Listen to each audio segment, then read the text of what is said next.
Hola estimados alumnos, el día de hoy hablaremos sobre la temática de reconstrucción dentaria. Mi nombre es la doctora María José Hernández y presentaremos a continuación las temáticas que abordaremos durante la tarde del día de hoy. Dentro de los contenidos que abordaremos en la tarde del día de hoy, primero haremos un análisis del diente y de los tejidos de soporte. Después haremos un pequeño resumen sobre los biomateriales más indicados para la técnica de reconstrucción dentaria y finalmente reforzaremos todo lo aprendido sobre algunos casos clínicos. El término reconstrucción dentaria puede aplicar a varias definiciones. Es así como tendremos la reconstrucción de un diente tratado endodónticamente, el cual puede ser reconstruido de manera provisoria o temporal mientras se realiza el tratamiento de endodoncia, o puede ser reconstruido ya de manera más definitiva previa al tallado y a la confección de una incrustación.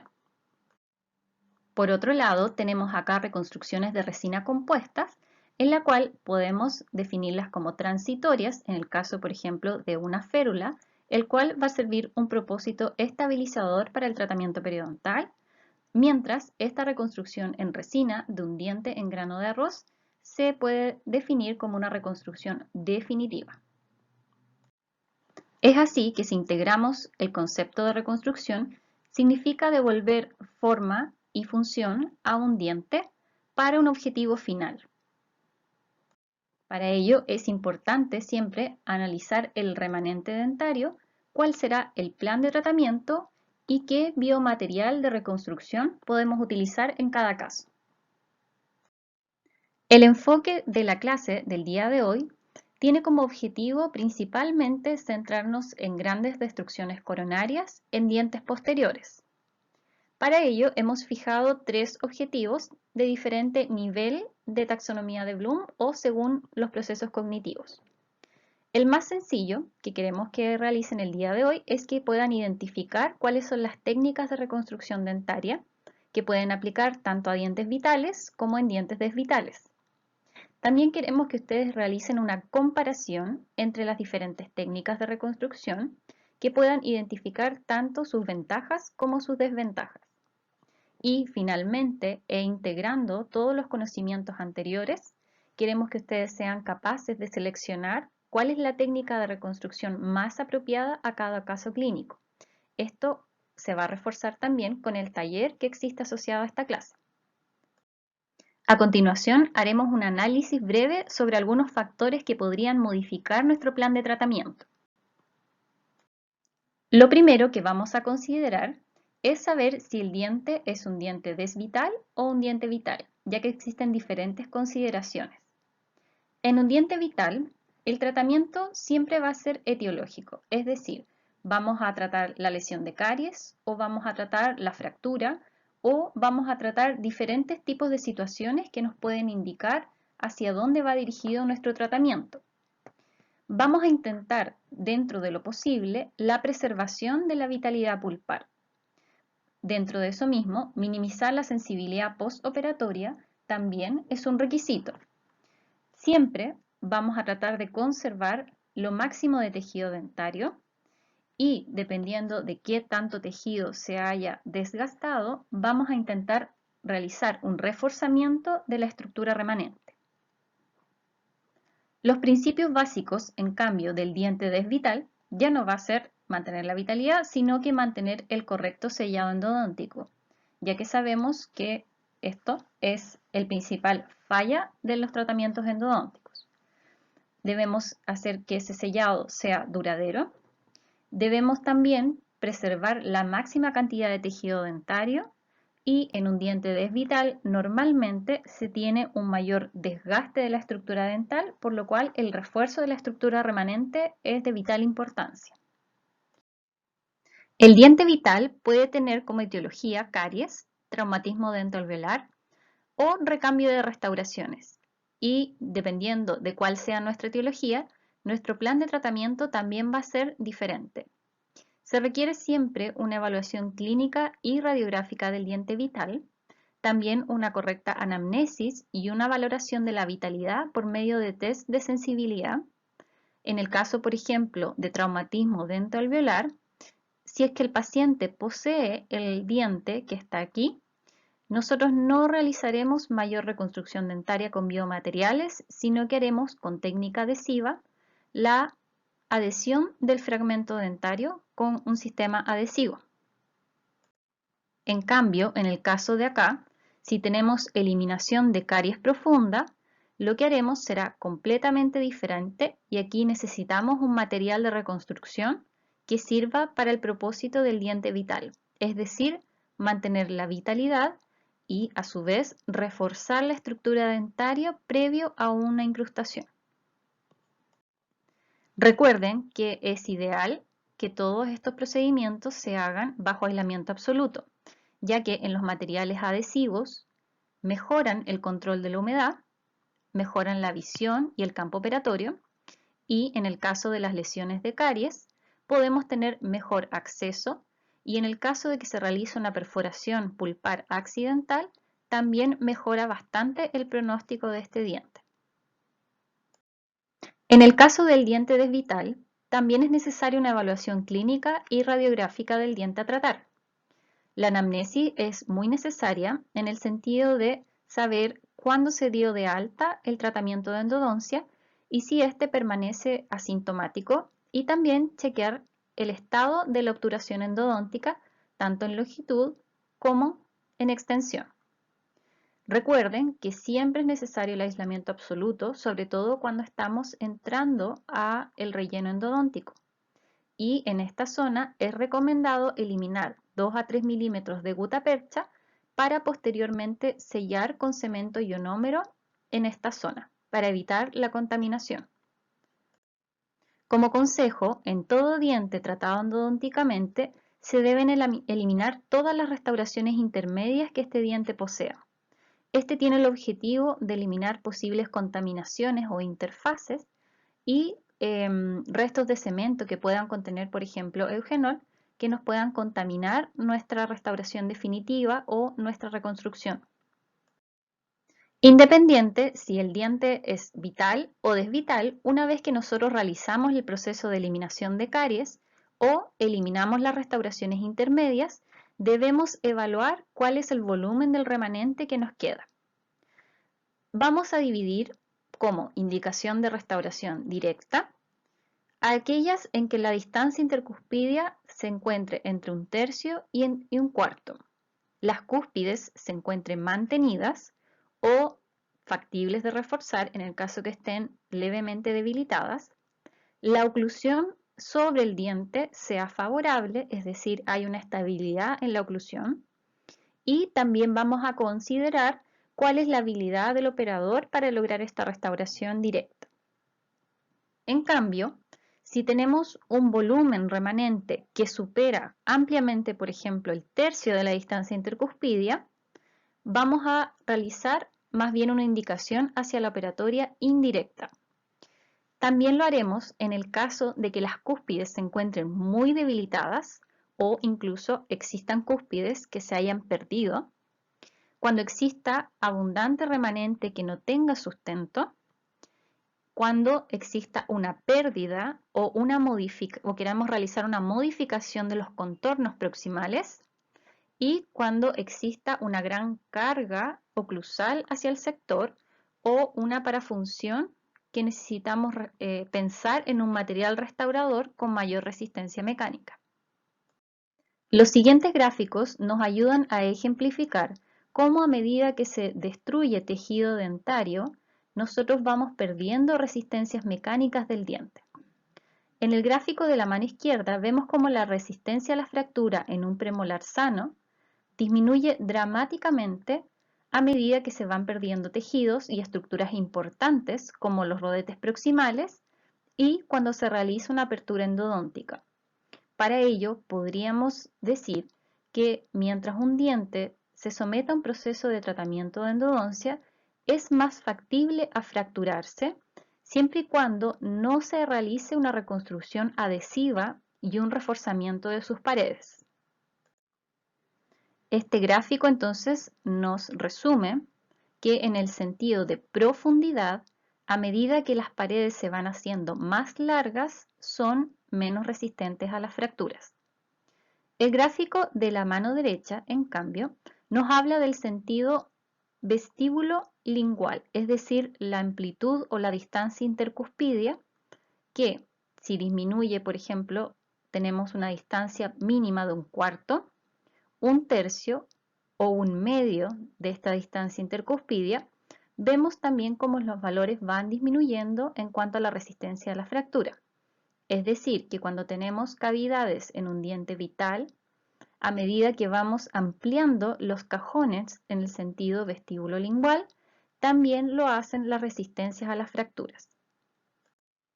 A modo de resumen, podemos concluir que el peor escenario para la resistencia a la fractura es realizar un tratamiento endodóntico sin rodetes proximales. Eso presenta el mayor riesgo a fractura para un diente posterior. Ya hemos analizado si el diente es vital o es diente desvital.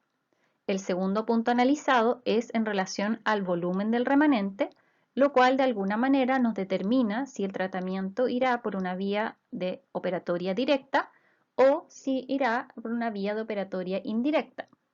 Y el tercer parámetro que vamos a analizar son las características del tejido remanente. En el caso que se presenta acá, primero debemos analizar si lo que tenemos acá de remanente es tejido cariado, es dentina sana y también el grado de cercanía que tenemos con la cámara pulpar.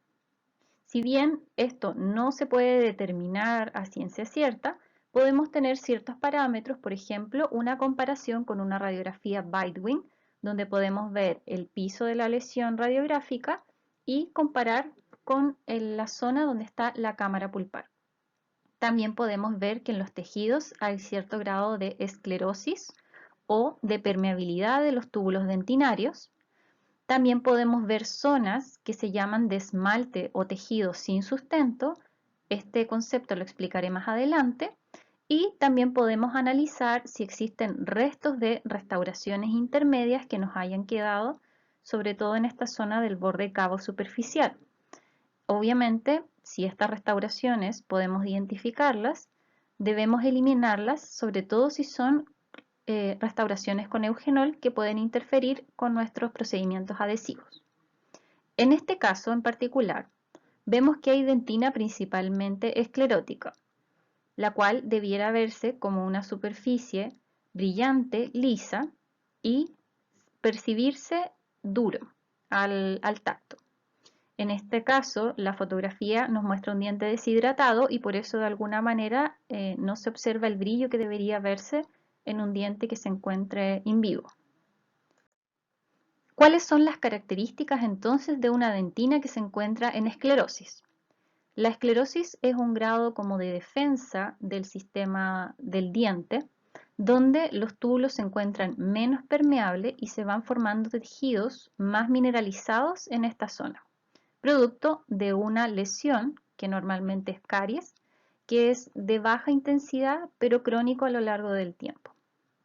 Es una dentina que podemos clasificar como heterogénea, si bien el material que podemos poner sobre esto puede ser resina o puede ser, por ejemplo, ionómero, dependiendo del grado de cercanía con la cámara pulpar, no se recomienda aumentar el tiempo de acondicionamiento ácido sobre esta dentina esclerótica.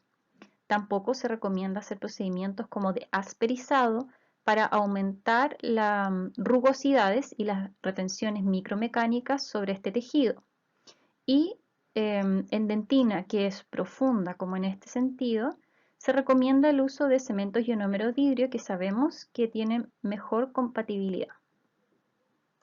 El concepto de esmalte sin sustento o tejido sin sustento se ve mucho en restauraciones que no son adhesivas y por lo tanto son factibles de realizar fracturas.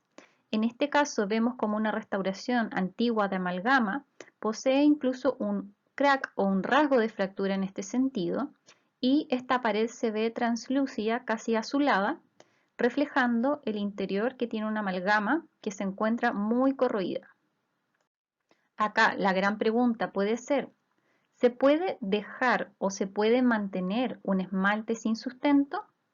La respuesta es sí, siempre y cuando tengamos la posibilidad de reforzar las paredes internas con un material que sea adhesivo.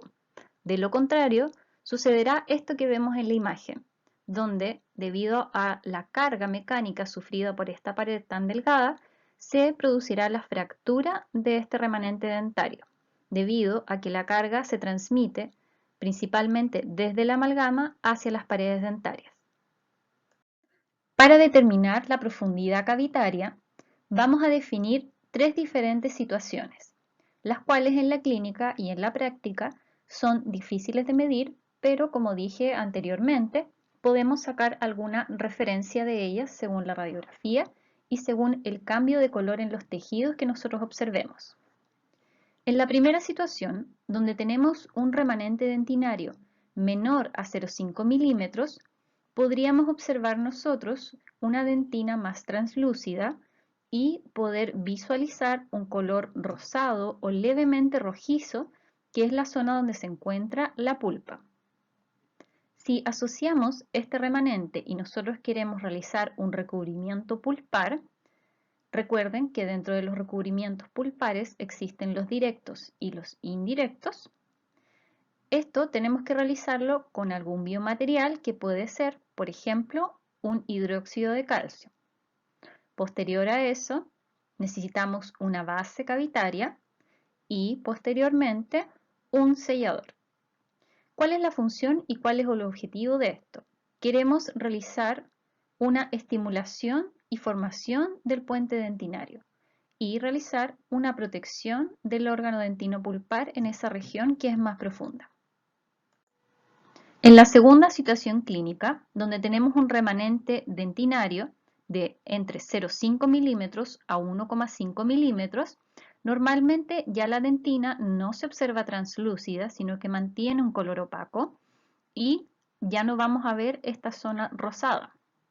Aquí, como esta profundidad es suficiente, no vamos a utilizar un recubrimiento pulpar, sino que vamos a proceder inmediatamente con una base cavitaria que sea lo suficientemente biocompatible para lograr una protección del órgano dentino pulpar. Además, esta base cavitaria debe servir estas funciones para que sirva dentro de la biología pulpar que tenemos en esta zona tan cercana al odontoblasto. Por último, la última situación clínica es cuando ya tenemos una dentina remanente mayor al 1,5 milímetros. En este caso, podríamos elegir solo realizar un sellado dentinario, por ejemplo, con un sistema adhesivo, y vamos a sellar el medio interno para reducir la sensibilidad y reducir la permeabilidad dentinaria. Como ya estudiamos sistemas adhesivos, podemos considerar que el mejor sistema adhesivo en este caso sería un autogravante. Un concepto que se relaciona con el ítem de profundidad cavitaria es el concepto que propone Ingraham. Ingraham habla de incrustaciones metálicas, es decir, no adhesivas, y propone que la altura de la cúspide aumenta considerablemente a medida que nosotros profundizamos un cajón. Es decir, que cuando tenemos un cajón profundo, la altura cuspidia puede aumentarse hasta 3 veces su valor.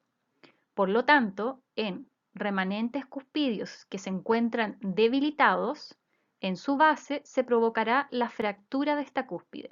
Por lo tanto, lo que él propone es un recubrimiento de estas cúspides debilitadas para evitar la fractura. Otra situación a evaluar es la posición de los márgenes cavitarios una vez realizada la eliminación de la caries o restauración deficiente. Para eso tendremos tres situaciones. Supragingival, cuando estamos lejos de nuestro surco gingival y no tenemos interferencia de tejidos blandos, por lo tanto es el caso más favorable. También tenemos la situación de para o yuxtagingival, que es cuando estamos al nivel del surco gingival y por lo tanto necesitamos hacer una leve retracción de tejidos para evitar contaminación. Y el caso más desfavorable es cuando nuestro margen cavitario se encuentra subgingival, en el cual debemos evaluar si es que existe una invasión del ancho biológico o espacio biológico.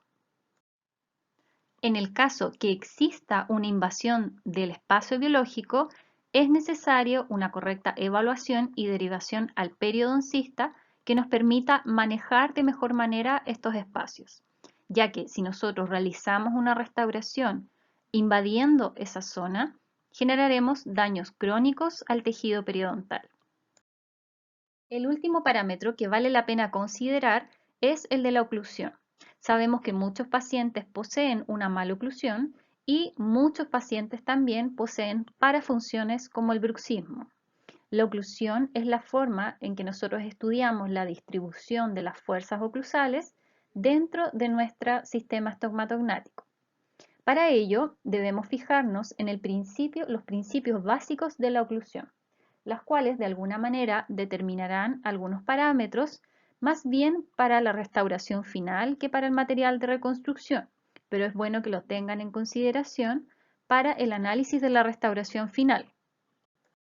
Al reconstruir un diente, el cual se encuentra con una gran destrucción coronaria, no solamente debemos devolver forma, sino que también debemos devolver función, para lo cual el análisis caso a caso del diente en particular y de la oclusión del paciente es muy relevante.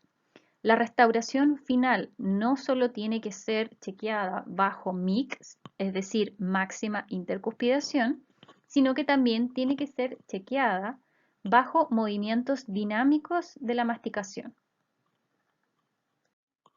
La restauración debe tener contactos interproximales adecuados, intermaxilares e interoclusales apropiados al paciente.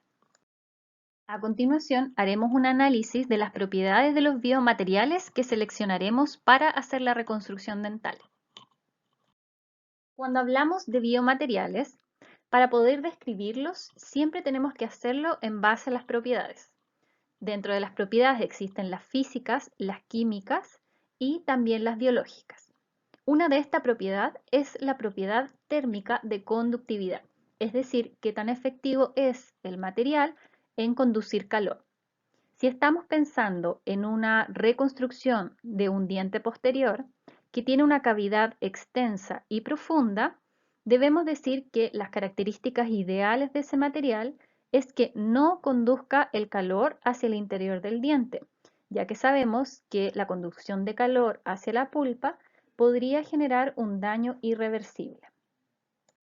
Si observamos la tabla que tenemos aquí a continuación, podemos ver que la conductividad de la dentina es bastante baja y a su vez es muy similar a la conductividad que tiene la resina compuesta. En cambio, la amalgama tiene mayor conductividad, es decir, traspasa más el calor, y esto se debe a que la amalgama es una aleación principalmente de metales. Por lo tanto, si nosotros nos basamos básicamente en esta propiedad física, podemos concluir que la mejor dentina artificial o material de reconstrucción es la resina compuesta. Otra de las propiedades que podemos analizar son, dentro de las propiedades mecánicas, es la resistencia a la compresión medido en megapascales. Vemos que el esmalte tiene alta resistencia a la compresión en relación a la dentina y que dentro de los biomateriales las resinas son bastante similares e incluso tienen valores más elevados al esmalte. Y la amalgama, por su parte, también tiene altos valores de resistencia a la compresión.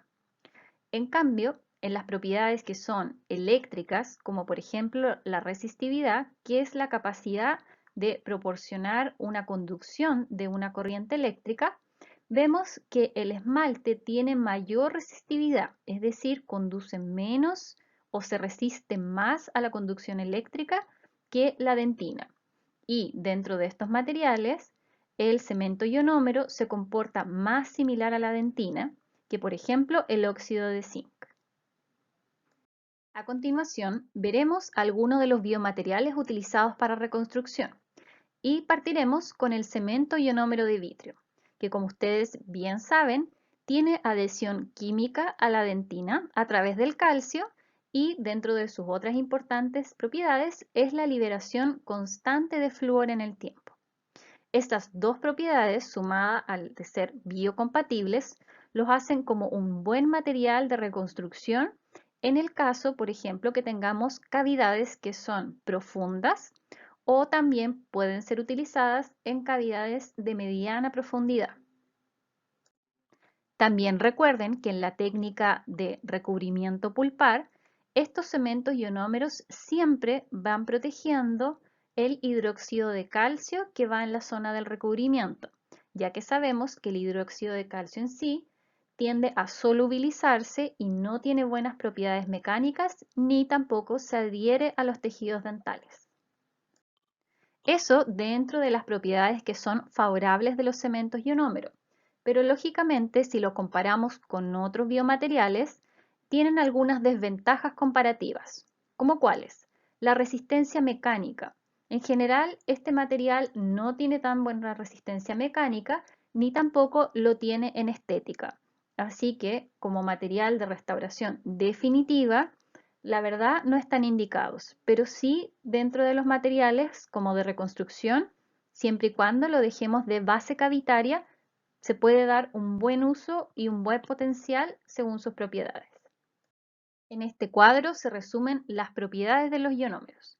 El tiempo de endurecimiento son 4 minutos. Recuerden que eso sí, el tiempo de mezcla y de trabajo son rápidos para asegurarnos una adhesión química a la dentina.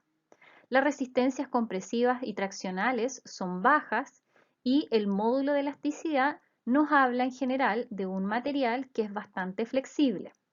Existe un problema con la solubilidad y sobre todo en la primera parte de la reacción del ionómero, donde debemos evitar en lo posible la entrada de exceso de humedad a esta mezcla. La fuerza de adhesión, en cambio, tiene valores más bajos que lo que haría, por ejemplo, una resina compuesta. Y si vemos, los valores son más altos para el esmalte, ya que posee mayor cantidad de calcio que en comparación con la dentina. Si hablamos, en cambio, de las resinas compuestas, podemos ver que ambos comparten la característica de la adhesión a las estructuras dentales, que también son mayores los valores para esmalte que para dentina. Ahora, una de las grandes diferencias es que la resina compuesta, debido a los monómeros que tienen que pueden ser irritantes pulpares, no pueden ser puestos directamente en cavidades que son muy profundas, es decir, que tienen un remanente dentinario de menos de 0,5 milímetros de espesor, ya que podría provocar irritación pulpar, sensibilidad, incluso inducir a la necrosis de la pulpa. Las propiedades mecánicas y térmicas son en general muy similares a la dentina, poseen menor solubilidad, tienen mejor tiempo de trabajo y además son más estéticas que el cemento ionómero de vidrio. En este cuadro se pueden resumir algunas de las propiedades y vemos cómo en general la resina compuesta tiene un comportamiento muy similar a la dentina. Para poder realizar una comparación y poder determinar qué material podemos elegir entre cada caso, podemos verificar ciertos parámetros. Por ejemplo, el tiempo de endurecimiento y la manipulación es un factor. El cemento ionómero tiene una manipulación y un tiempo de trabajo muy corto. Si no, no podremos asegurar la adhesión química a las estructuras dentales. En cambio, la resina tiene la gran ventaja de tener un tiempo adecuado de trabajo, ya que normalmente estas se fotoactivan, por lo tanto podemos moldearlas, modelarlas a gusto y cuando tengamos la forma apropiada, nosotros fotopolimerizamos la resina. Otro factor a considerar es la resistencia a la compresión y a la tracción, la cual vemos que la resina en general tiene mejores propiedades mecánicas en general, más similares al diente. Y por último, la fuerza de adhesión a la dentina, que es normalmente a donde vamos enfocados, a cavidades extensas y amplias, tiene valores mucho mayores para la resina que el cemento ionómero. Entonces, a modo de resumen, en el caso que nosotros obtengamos cavidades muy profundas, vamos a elegir ionómero, ya que vamos a elegir la biocompatibilidad que posee el ionómero versus las propiedades mecánicas más elevadas de la resina. En cambio, cuando tengamos, por ejemplo, una cavidad donde tenemos 1,5 milímetros remanentes de dentina y no tengamos esa profundidad o esa cercanía con pulpa, vamos a preferir el buen sellado que nos dan las resinas y los sistemas adhesivos junto con sus propiedades mecánicas. Tener en consideración que si elegimos realizar una reconstrucción de una cavidad medianamente profunda y amplia con una resina compuesta, tenemos que tener considerado el factor del estrés de contracción. Una forma de manejar este tema es realizar una reconstrucción con resinas de tipo bulk o de un incremento, las cuales, al no contraerse de igual manera que las resinas convencionales, generan menor estrés de contracción y menor estrés hacia las paredes dentarias cuando están fotopolimerizando. Además, se ha demostrado en algunos estudios que incluso la solubilidad de las resinas bulk es menor y obviamente la sensibilidad de la técnica también es menor a las resinas convencionales. Por lo tanto, podría ser una buena manera de poder manejar estas reconstrucciones que son tan amplias. Ya vimos entonces cómo el cemento ionómero y la resina compuesta ambos pueden ser materiales factibles de utilizarse para la reconstrucción de un diente con una gran pérdida de estructura. Y también hemos visto cómo vamos a seleccionar un biomaterial versus otro en base a sus propiedades físicas y sus propiedades biológicas. Ahora, tenemos una tercera situación clínica, que es el caso de los recubrimientos pulpares directos, o cuando tengamos menos de 0,5 milímetros remanentes de dentina. En ese caso, hablamos en unas diapositivas anteriores que lo que tradicionalmente se usa es el dical o cemento hidróxido de calcio. Pero en la actualidad tenemos los cementos silicatos de calcio, los cuales tienen mejores propiedades que los anteriores. Este cemento tiene una alta propiedad selladora que el hidróxido de calcio tradicional no tiene, ya que sabemos que el hidróxido de calcio tiene bajas propiedades mecánicas y es muy soluble y tiene bajas propiedades en general de resistencia, por lo cual siempre debía ser cubierto por un cemento ionómero de vidrio. Una de las principales propiedades de los cementos silicatos es que además de ser biocompatibles, además son bioactivos, lo cual significa que promueven un tejido de reparación sobre el tejido en el cual van posicionados. Es decir, que si estamos recubriendo directamente sobre pulpa, estos cementos silicatos van a inducir la reparación del tejido pulpar. Estos cementos se iniciaron recién en el año 95 en el campo de la endodoncia y los primeros fueron el MTA, que se ocupaban principalmente en perforaciones endodónticas. Posterior a eso, en el 2011, ya salieron estos cementos que la marca comercial es Biodentina, que en el fondo viene a ser este sustituto dentinario que tiene mejor propiedad y manipulación y lo ocupamos más para el área de operatoria dental. ¿Por qué entonces no utilizar cementos silicatos de calcio en vez de hidróxido de calcio? La verdad es que principalmente va asociado a un tema de costos.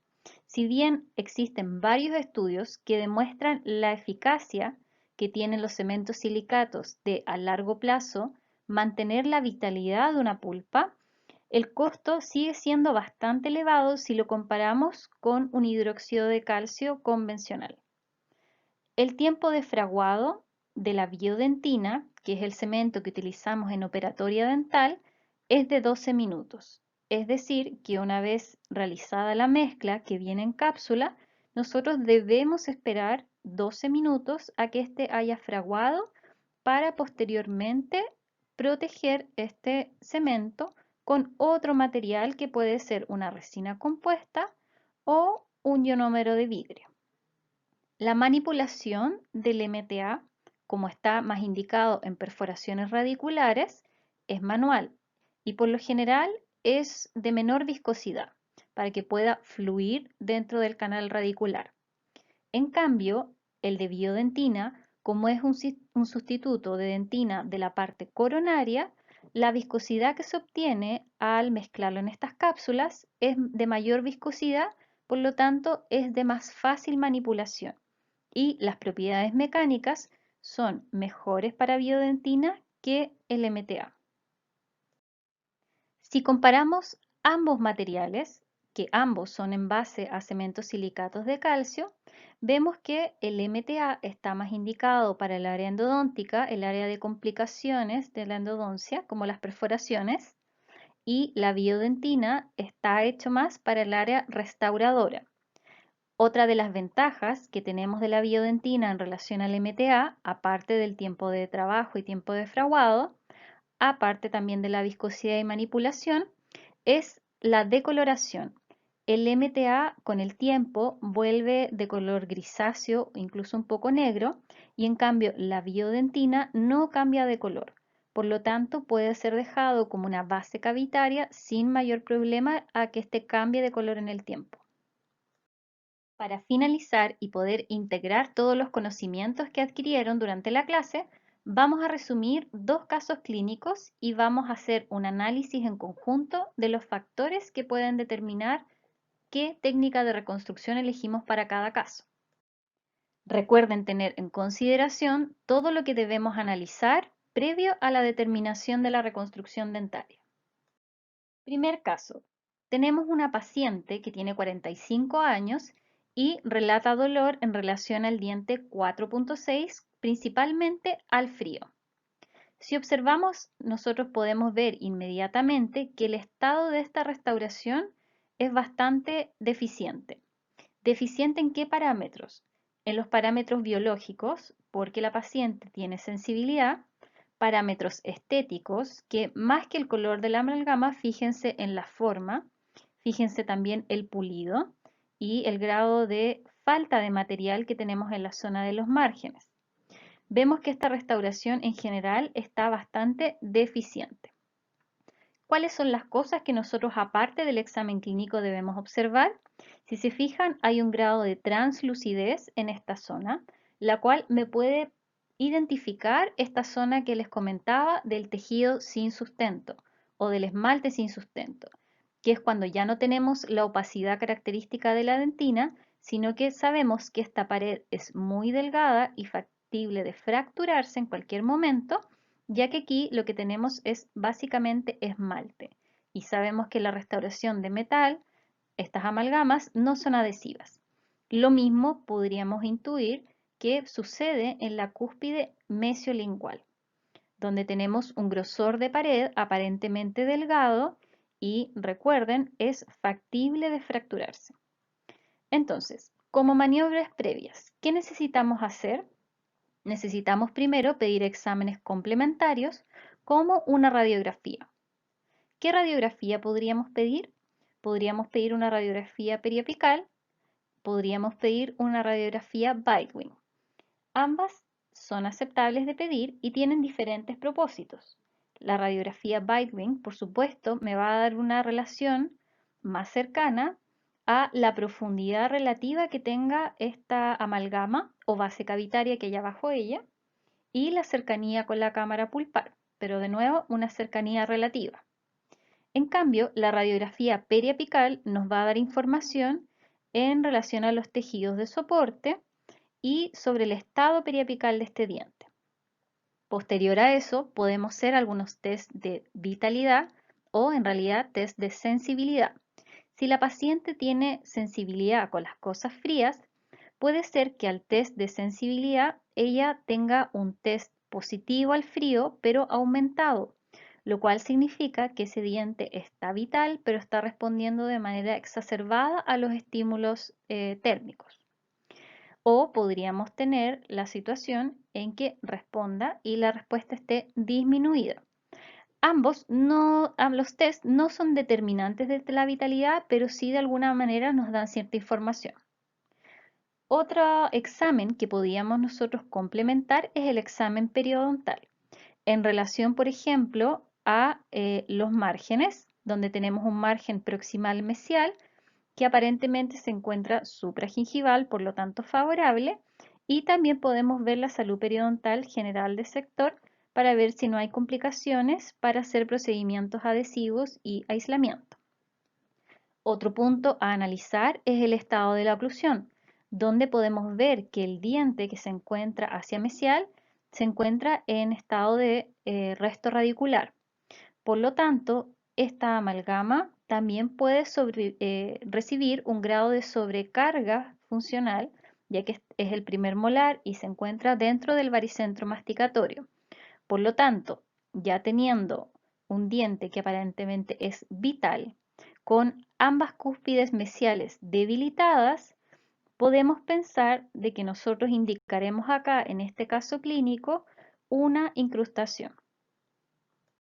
Una vez indicada la incrustación y realizado los test y los exámenes complementarios pertinentes, procedemos a realizar el aislamiento absoluto, que aquí en la imagen no existe, pero sabemos que debemos hacerlo, y eliminamos la restauración previa. Una vez que eliminamos la restauración previa, podemos observar todo lo que podíamos intuir. Si se fijan, existe una pared socavada en la pared, en la cúspide mesiolingual, y también podemos ver el poco remanente de la cúspide mesiovestibular. Por lo tanto, es muy factible que nosotros tengamos que, como planimetría, realizar un rebaje de ambas cúspides para evitar la fractura. Ahora, analicemos los tejidos remanentes. En cuanto a profundidad, tenemos que esta dentina aproximadamente es una dentina de mediana profundidad. Por lo tanto, tenemos un remanente que va a ser mayor a 1,5 milímetros desde la pulpa hasta el fondo de nuestra cavidad. La dentina además se aprecia con cierto grado de esclerosis y pigmentos productos de la corrosión de la amalgama, y tanto el margen mesial como el margen cervical de vestibular se encuentra supragingival. En este punto debemos tomar una decisión. Nuestros tejidos se encuentran sanos, debilitados en estas zonas. ¿Con qué debemos reconstruir? Les dejo unos segundos para que lo analicen y piensen. ¿Qué material de reconstrucción elegiría usted y por qué?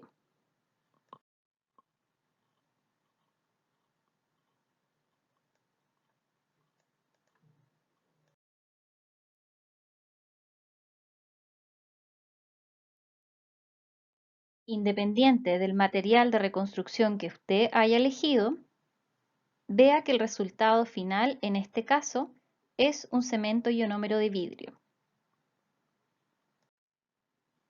Puede analizar este caso con su docente o sus compañeros de grupo para ver si el material que usted eligió es el que se encuentra en esta diapositiva o si tiene otra justificación para otro biomaterial. Caso número 2.